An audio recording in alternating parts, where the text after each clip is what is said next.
Capture करा, धमकाया, डराया। नमस्कार दोस्तों, हम लेकर आ चुके हैं आप लोगों के लिए 20 मिनट में शाम की 50 ताज़ा और बड़ी खबरें बताएंगे। दोस्तों, प्रधानमंत्री नरेंद्र मोदी को लगा 440 वाट का झटका, राहुल गांधी बने नेता प्रतिपक्ष तो बीजेपी में हलचल हुई तेज। आखिरकार क्यों दोस्तों नीतीश कुमार और चंद्रबाबू नायडू से गठबंधन कर कर फंस गई बुरी तरीके से बीजेपी। जी हाँ, बताएंगे कैसे मुस्लिम आरक्षण पर अब लोग बीजेपी को दे रहे हैं गालियाँ। बताएंगे क्या है ये मामला। आखिरकार क्यों दोस्तों नरेंद्र मोदी के ऊपर भड़की ममता बनर्जी, कहा बीजेपी जोड़ तोड़ की राजनीति बंद कर दे वरना वो एक दिन खुद ही टूट जाएगी पूरी। हम तो नहीं तोड़ेंगे लेकिन जनता ही उसे तोड़ के पूरी तरीके से विभाजन कर देगी। और क्यों आखिरकार जो है ममता बनर्जी पक्ष में है नीतीश और नायडू से बात करने के, कहा बातचीत जारी रखें। तमाम मुद्दों पर होगी बात, लेकिन उससे पहले अगर आपने अब तक हमारे चैनल को सब्सक्राइब नहीं किया है कर लीजिए। पास में एक घंटी आएगी, इसको भी दबाइए ताकि हर वीडियो की अपडेट आपको मिल पाए। दोस्तों, आज खुश तो बहुत होंगे नरेंद्र मोदी। खुश इसलिए होंगे कि आज वो फिर से दोस्तों शपथ लेने वाले हैं। लेकिन बैसाखियों के सहारे दोस्तों कब तक इंसान सत्ता में रह सकता है ये बात आप भी जानते हैं। नरेंद्र मोदी के शपथ ग्रहण से पहले ही राहुल गांधी को नेता प्रतिपक्ष के रूप में लगभग सबने स्वीकार कर लिया है। और दोस्तों, नेता प्रतिपक्ष का मतलब है कि नरेंद्र मोदी से सीधी राहुल गांधी की संसद में टक्कर। यानी कि दोस्तों नरेंद्र मोदी के पास एक भी सवाल का जवाब नहीं होगा जब राहुल गांधी बोलना स्टार्ट करेंगे। आप भी जानते हैं कि अब की बार बीजेपी बैसाखियों के सहारे तीसरी बार 3.0 नाम तो दे रही है, लेकिन वो ये भूल गई कि 3.0 तो तब होता जब बीजेपी जीतती। अब तो नरेंद्र मोदी एनडीए कह रहे हैं, बीजेपी वाइट तो गायब हो गया है। अब नरेंद्र मोदी ने अपनी पार्टी को एनडीए कहना शुरू कर दिया है क्योंकि कुछ लोगों के रहम के ऊपर वो सरकार बनाने जा रहा है, जैसे कि नीतीश और नायडू। ये दोनों के बल पर नरेंद्र मोदी सत्ता में एक बार फिर से काबिज होने की तैयारी में है। लेकिन प्रधानमंत्री ये भूल गए कि जन आदेश अब की बार उनके साथ नहीं है। अब की बार तो लोगों ने उनके ऊपर रहम खाकर, या फिर यूँ कहते कि एक डील के तौर पर नरेंद्र मोदी को पीएम बनाया है। लेकिन लिख कर ले लीजिए, ये गठबंधन ज़्यादा दिन तक चलेगा नहीं अगर खरीद फरोश नहीं हुई। अगर एमएलए खरीदे गए तो जाहिर सी बात है बीजेपी कहीं से और एमएलए को अगर जुटा लिया तो फिर वो सरकार नहीं गिरेगी।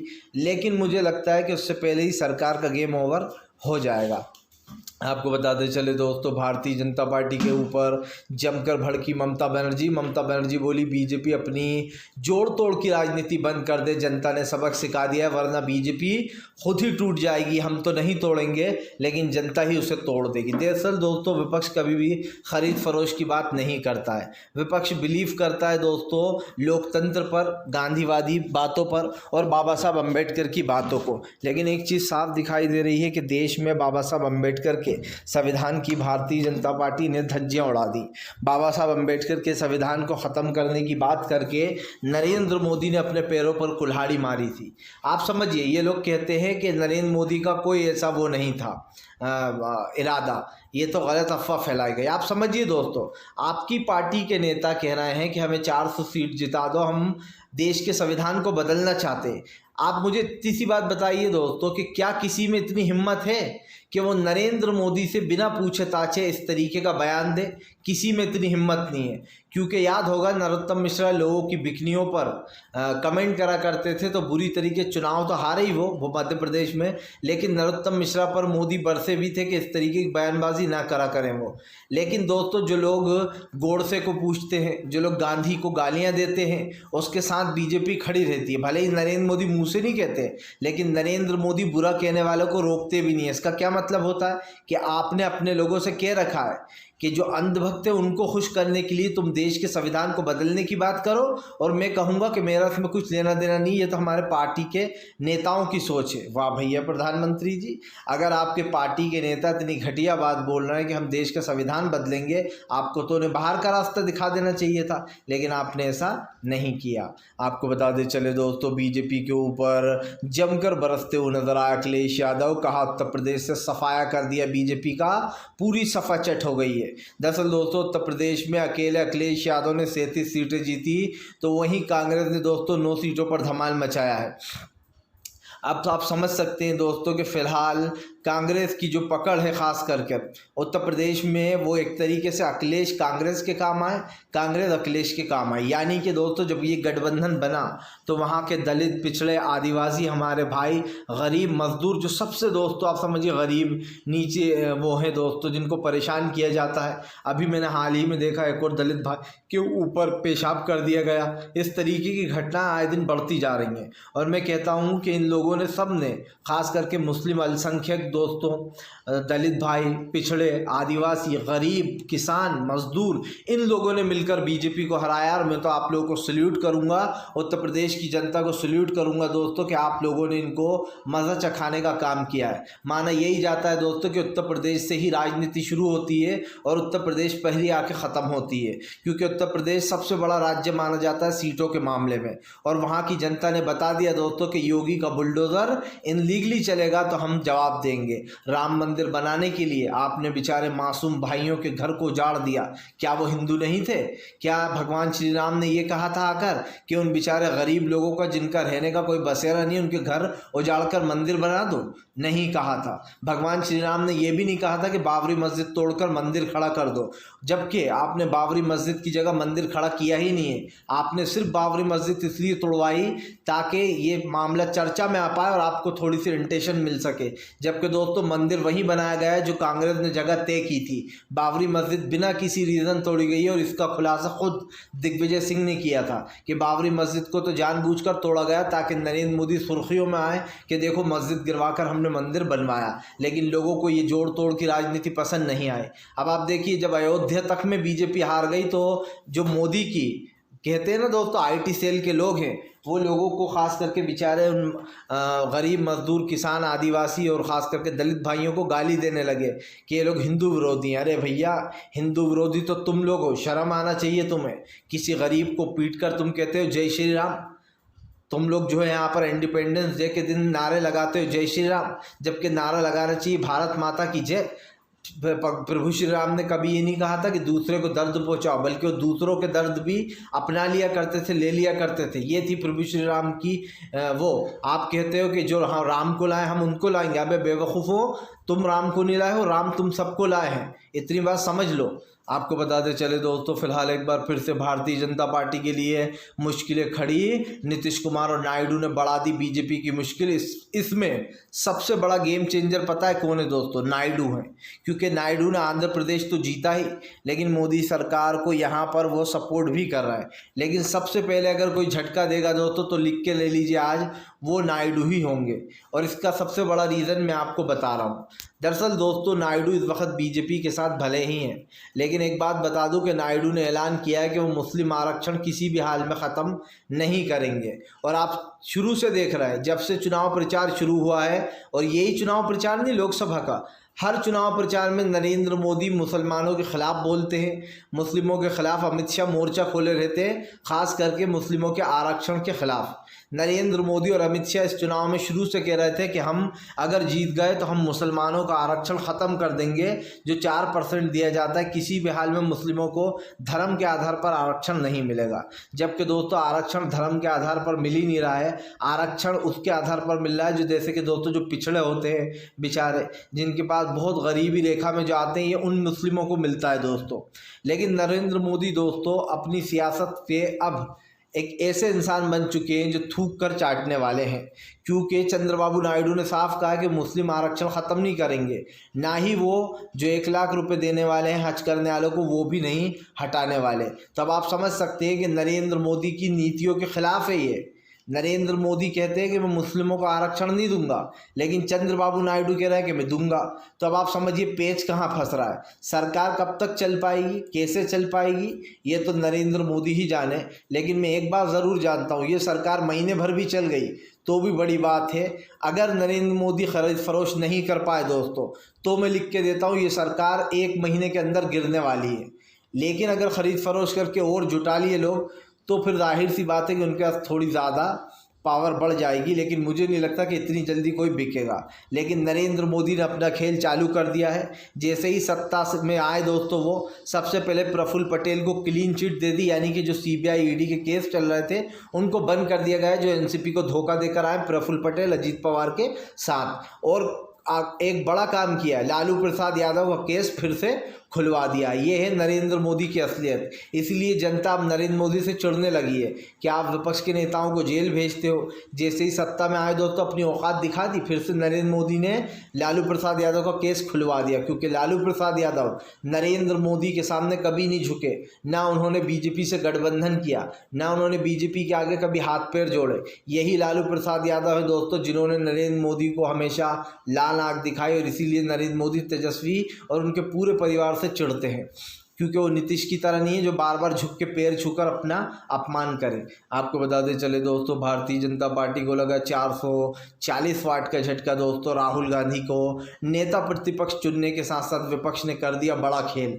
दरअसल दोस्तों आपको बताते चले, नेता प्रतिपक्ष इस बार अगर राहुल गांधी बन गए हैं तो आप समझ लीजिए कि बीजेपी के लिए कितनी मुसीबतें खड़ी होने वाली है। एक तरफ तो बीजेपी दोस्तों बैसाखियों के सहारे आगे चलना चाहती है, दूसरी तरफ संसद में राहुल गांधी नेता प्रतिपक्ष, यानी कि अब बीजेपी के पास वो बहुमत नहीं है जो वो बार बार अकड़ दिखाती थी कि हमारे पास तो इतनी सीटें हैं, हम तो जो है यहाँ पर पूरे सक्षम हैं अपने आप में, अकेले ही हम अब हमें आरएसएस की भी ज़रूरत नहीं है। आरएसएस को भी अपना दुश्मन बना बैठी बीजेपी ये बयान देकर, क्योंकि मोहन भागवत ने चुनावों के बीच में ये कह दिया था कि बीजेपी से अच्छी तो कांग्रेस है। इसका मतलब आप समझते हैं कि वो मोहन भागवत जो लगातार बीजेपी की तारीफ़ें करते थे, देश आगे बढ़ रहा है, उन्नति कर रहा है, जबकि आरएसएस के सर्वे में साफ पता चल गया था कि नरेंद्र मोदी चुनाव हार रहा है, नरेंद्र मोदी को कोई भी वोट नहीं देगा।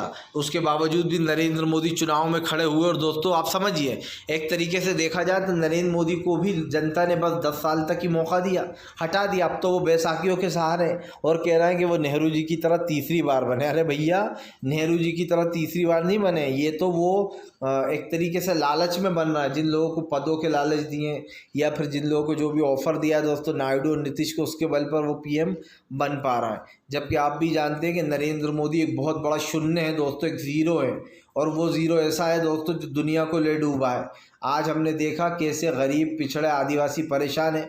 जो लोग सोच रहे थे कि तीसरी बार बने हैं तो अब इनको थोड़ी अकल आई होगी, बनने जा रहे हैं, पर वही करना फिर से शुरू कर दिया है। लालू प्रसाद यादव का केस खुलवा दिया है। दोस्तों एक इंसान जिसकी फितरत ही वही है छिचोरी, वो कभी भी सुधर नहीं सकता। इस देश का प्रधानमंत्री एक छिचोरा है दोस्तों, जो अपनी छिचोरपंथी से बाज नहीं आने वाला। लिख कर ले लीजिए, इस देश का प्रधानमंत्री नरेंद्र मोदी अपनी छिचोरपंथी से पूरी राजनीति को गंदा कर रहा है। आप देख लीजिए, क्या आपके नेता सारे दूध के धुले हुए हैं? तमाम जितने भी आपकी पार्टी में नेता शामिल होते चले जा रहे हैं, उन सब के केस बंद होते चले जा रहे हैं, उनको क्लीन चिट दी जा रही है। अरे भैया, कौन सी राजनीति है? चुनाव आयोग पूरे चुनाव में आपकी पक्षपाती करता है, उसके बाद भी इंडिया गठबंधन इतनी सारी सीटें जीत जाता है कि दोस्तों बीजेपी को टक्कर दे देता है। ये अपने आप में काबिल तारीफ़ है, वरना जब चुनाव आयोग भी बीजेपी का है, पुलिस भी बीजेपी की है, तमाम सिक्योरिटी भी बीजेपी की है दोस्तों, और ईवीएम बनाने वाले भी बीजेपी के हैं, ईवीएम भी बीजेपी की है। उसके बाद भी जब विपक्ष जीत जाता है, सच बताऊं तो मुझे उम्मीद नहीं थी, मुझे लगा था कि सब कुछ जब इनका है तो कैसे होगा, क्या होगा। लेकिन कहते हैं ना दोस्तों कि जब जनता अपने पर आती है तो अच्छे अच्छों का आईना दिखा देती है, और बीजेपी को वो आईना दिखा दिया है। जो नरेंद्र मोदी घमंड करते थे कि मैं अकेला, मोदी की गारंटी है, मोदी की गारंटी, अब मोदी की गारंटी हवा हवाई हो जाएगी, क्योंकि अब मोदी की गारंटी नहीं चलने वाली बैसाखी वाली सरकार पे। अब तो इंडिया गठबंधन की, एनडीए गठबंधन की सरकार की गारंटी चलेगी, जिसमें दो महारथी हैं, नीतीश और नायडू।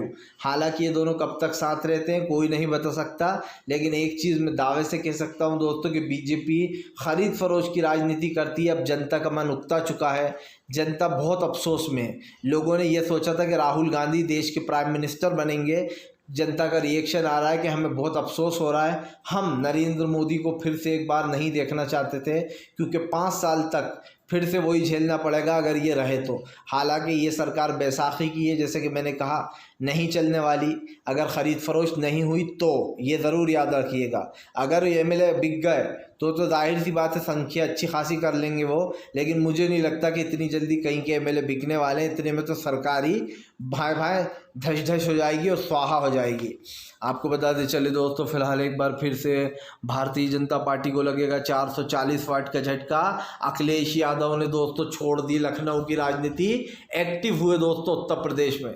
दरअसल दोस्तों अखिलेश यादव ने अपनी लखनऊ वाली सीट छोड़ दी है और जहां से इस बार वो जीते दोस्तों मैनपुरी से, वहां से अब वो अपनी राजनीति की शुरुआत कर रहे हैं। आप समझ रहे हैं दोस्तों, राहुल गांधी भी वायनाड की सीट छोड़ रहे हैं और उत्तर प्रदेश में एक्टिव रहेंगे। इसका मतलब समझ रहे हैं, दोनों के दोनों नेताओं ने उत्तर प्रदेश की हवा को भांप लिया है।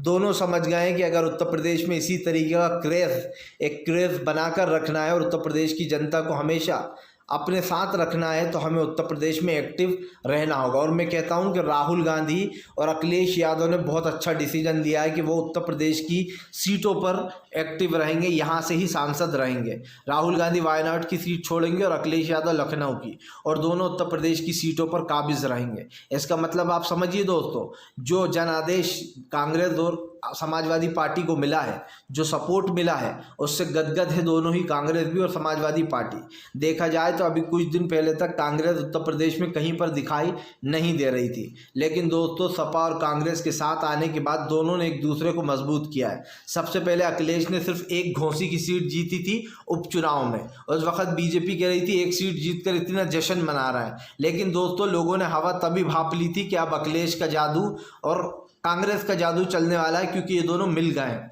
और अब आप लिख कर ले लीजिए, मायावती तो लगभग ख़त्म हो चुकी हैं, अब सिर्फ दो ही पार्टियों के बीच में टक्कर होती है, भाजपा और दोस्तों समाजवादी पार्टी वर्सेस कांग्रेस। इसका मतलब आप समझ सकते हैं कि उत्तर प्रदेश की जनता ने अब अखिलेश और राहुल के हाथ में उत्तर प्रदेश की कमान दे दी है। मैं चाहता हूं कि अखिलेश और राहुल उत्तर प्रदेश के लोगों का ध्यान रखें, काम करें, क्योंकि जब काम करोगे तो जनता वोट आपको दोबारा देगी। काम नहीं करते इसीलिए दोस्तों लोग हार जाते हैं, क्योंकि जाहिर सी बात है वो लोग कहते हैं कि आप यहाँ तक चुनाव जीतने के बाद यहाँ मुंह तक नहीं दिखाते हो आकर, तो कम से कम एक्टिव रहना चाहिए। जिस सीट से आप जीते हो दूसरे जीते, उनको भी जनता की सुनना चाहिए, उन्हें क्या परेशानियाँ क्या काम है, ताकि दोस्तों जनता आपसे बनी रहे। मैं तो यही सोचता हूँ कि अगर आपको किसी ने जिताया है तो आपको उसके क्षेत्र के लिए, उसके गांव के लिए, कब्ज़े के लिए काम करना चाहिए दोस्तों, कस्बा के लिए। और यही चीज़ है जो इंसान को जिताती और हमेशा लोगों के ध्यान में रखती है। आप समझिए कुछ दिन पहले एक बड़बोला नेता था जिसका नाम है ओपी राजभर, बड़ी बड़ी बातें बोल रहा था, बीजेपी जीतेगी, 2 सीटों पर ये लोग सिमट जाएंगे। वो ओपी राजभर जो गालियाँ भी बकता है, आज हवा हवाई हो गया, जो योगी को कटोरे में भीख मंगवा रहा था, फिर से बीजेपी में जाकर शामिल हो गया था। लेकिन इस बार जनता ने ऐसी करारी हार दी बड़बोले ओपी राजभर को कि बीजेपी ने भी ठेंगा दिखा दिया हारने के बाद। ये ऐसे लोगों का दोस्तों ऐसा ही अंत होता है, जो लोग अपने आप को सोचते हैं कि अरे मैं तो बहुत बड़ा नेता हूँ, मेरा कोई क्या बिगाड़ेगा। और अभी कुछ दिन पहले तक जब समाजवादी पार्टी में शामिल हुए थे ओपी राजभर, तो कह रहे थे मैं योगी से कटोरे में भीख मंगवाऊंगा, योगी आदित्यनाथ मेरी वजह से जीता था। लेकिन दोस्तों आज बीजेपी के साथ, क्योंकि बीजेपी की तरफ से ही लड़ा था ओपी राजभर का भी पत्ता कट गया दोस्तों। और ये साफ हो गया कि जनता ऐसे बड़बोले नेताओं को, जो बड़ी बड़ी बातें बोलती है।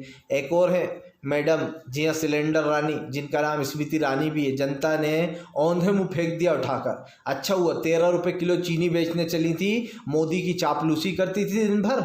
और दोस्तों जब बात अमेठी की आती थी तो स्मृति ईरानी कहीं भगोड़ों की तरह भाग जाती थी। जब बात महिलाओं के सम्मान की आती थी, जिनके साथ रेप हो जाते थे, महिलाओं के साथ दोस्तों छेड़खानियाँ होती तो स्मृति ईरानी चुप बैठती हैं। जब कांग्रेस की सरकार थी तो सड़कों पर निकल जाती थी कि सोनिया गांधी और मनमोहन सिंह साहब चूड़ियाँ पहन लें, और चूड़ियाँ गिफ्ट भी की थी मनमोहन सिंह साहब को तो स्मृति ईरानी ने। लेकिन दोस्तों अब नरेंद्र मोदी को चूड़ियाँ गिफ्ट करने की हिम्मत स्मृति ईरानी में नहीं थी। महंगाई आसमान को छू रही थी, लेकिन स्मृति ईरानी सिलेंडर पर बैठकर हंगामे नहीं कर रही थी। तो फिर जनता आपको क्यों चुनेगी? आपने सोच भी कैसे लिया कि आप जनता के खिलाफ काम करोगे और जनता आपको वोट देकर फिर से जिता देगी? स्मृति ईरानी जैसे लोग दोस्तों किसी के नहीं होते, ये सिर्फ पैसे के लालची होते हैं, इसीलिए पद पर बैठे होते हैं, क्योंकि इन्हें पैसा कमाना होता है। जनता अगर मरती है तो मरे, गरीबी होती है तो होए, महंगाई बढ़ती है तो बढ़े। सिलेंडर आज 1000 का है, कल 2000 का हो जाए, तब भी स्मृति ईरानी नरेंद्र मोदी को गलत नहीं कहेगी। हाँ, अगर विपक्ष की सरकार होती तो स्मृति ईरानी पूरी सड़कों पर नाचती फिरती और कहती कि देखो भैया मनमोहन सिंह साहब, ये कांग्रेस ने कितनी महंगाई कर दी। लेकिन अपनी सरकार के खिलाफ बोलने में दोस्तों उनको झिझक हो रही थी। महिलाओं के साथ किस तरीके की घटनाएं होती हैं ये सब देखते ही हैं। सुब्रमण्यम स्वामी ने सही कहा। सुब्रमण्यम स्वामी ने अभी हाल ही में अजीत अंजुम के प्लेटफॉर्म पर कहा।